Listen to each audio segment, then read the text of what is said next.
Alright guys, Jamal16 back with another redstone creation, and well, I guess it's really almost a redstone creation. It's not quite done yet.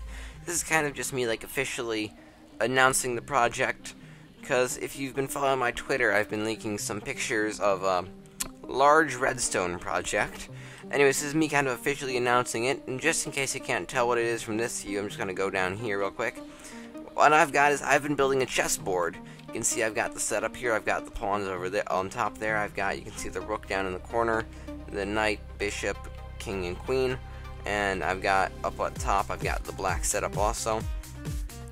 Anyways, basically, yeah, what I'm going to want to do is I'm going to kind of want to show you around the redstone in the back. I also kind of want to show you what I have for the control panel here, and what's going on. So let's start with the control panel, I guess.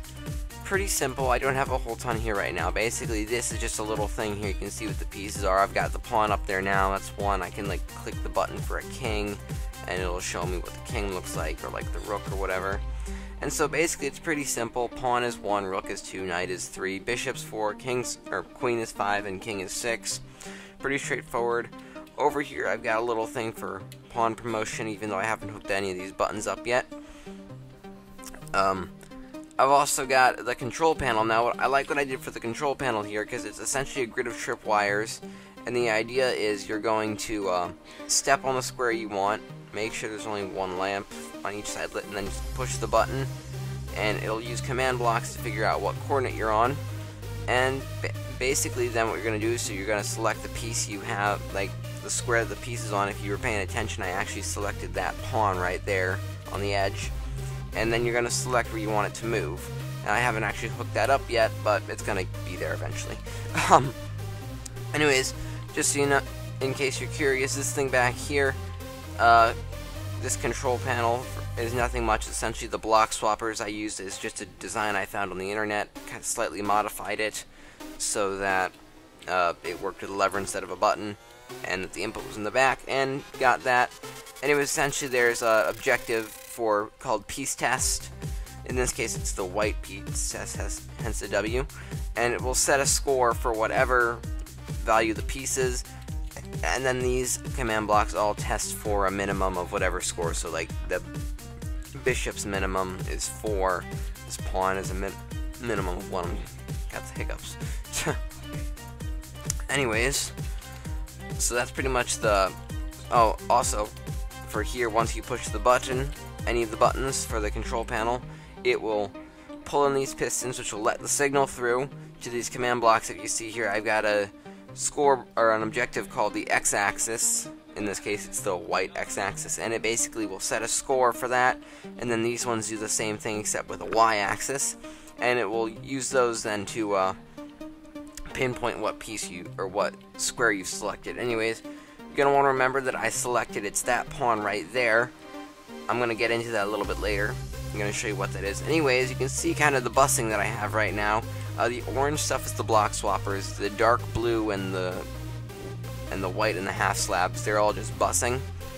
And then, essentially for the pieces, you can see I've got an array of RS NOR latches here. The yellow is the pawns, white is rooks, the magenta is knights, the green is bishops, gray is queens, brown is kings, and the white, and then there's a black array over there for the individual piece colors. You can see it over there. Anyways, all the pieces come down and they hit these like long range analog repeaters in a very specific point, because the things I have, the block swappers, the way I hook them up, are sensitive to signal strength. So for instance, I'll go down here towards the bottom. Okay, so for instance, if I make this signal strength max, then when it gets up here to the third square, you'll notice that we now have a king. However, I were to subtract 1 from that signal strength and make it a queen instead of a king. And there you go. So now there's 5 instead of 6.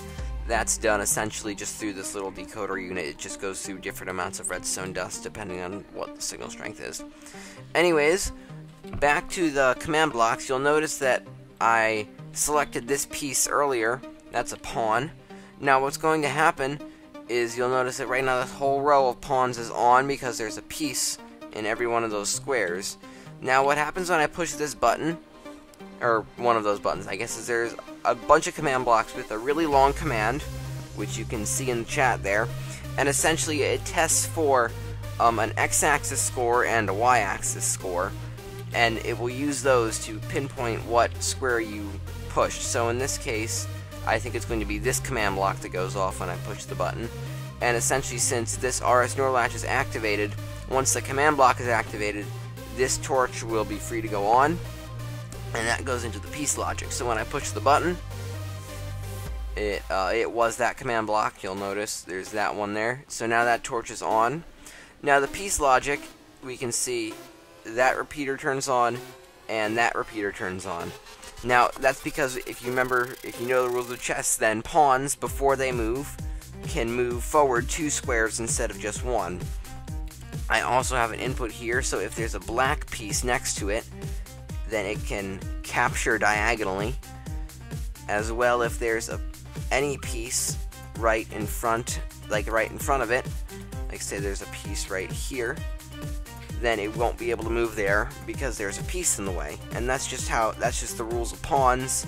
You'll notice that if I do this, then it shuts that off as well. And so yeah, rules of pawns, pretty simple. Now essentially what this is going to be is all of these outputs for the movement logic are going to be hooked up into like a bunch of AND gates that once you like click the button again to move it to a certain space, it will once again have those that giant string of commands. That's going to be fun to type. And then that'll be hooked up to the other side of the AND gate from this.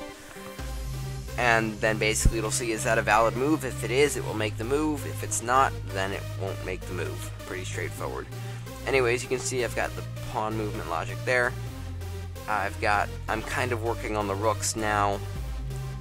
That's the horizontal part of the rooks done. Now I need to just work on the vertical part. That's going to be a bit more difficult.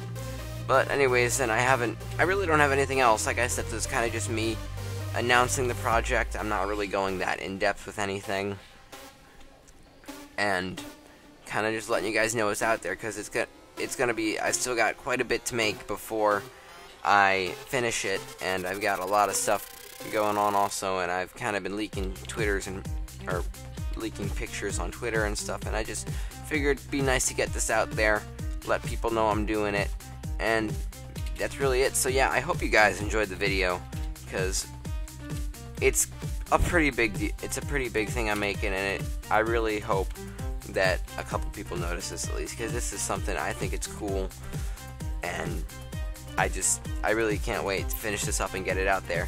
Anyways, this has been Jamal116. Until next time, signing out. Alright guys, I hope you enjoyed the video. If you did, if you could leave a like, that'd be awesome. It really helps out. Let me know what you think. You know, also leave a comment, you know. I love reading your guys' comments. Anyways, if you also look down on the bottom, I've got links once again to my YouTube channel, my Twitter. You can follow me there. And as well, you can hit the subscribe button on the screen or the one down below the video to keep up with my videos, and you can keep up to date from when I finish the actual chessboard itself. That's going to be pretty cool. I've also got a couple new games coming out soon, well, that I'm working on at least, so I'm going to have a lot of big stuff coming out soon. I think you guys are really going to enjoy it. Anyways, also on the screen, once again, you'll see a link to my last video, which was a really super simple combination lock, had a tutorial in it and everything. It was really kind of a cool mechanism, so you should go check it out. Anyways, that's really all I got for you guys today, so until next time, Jamal116, signing out.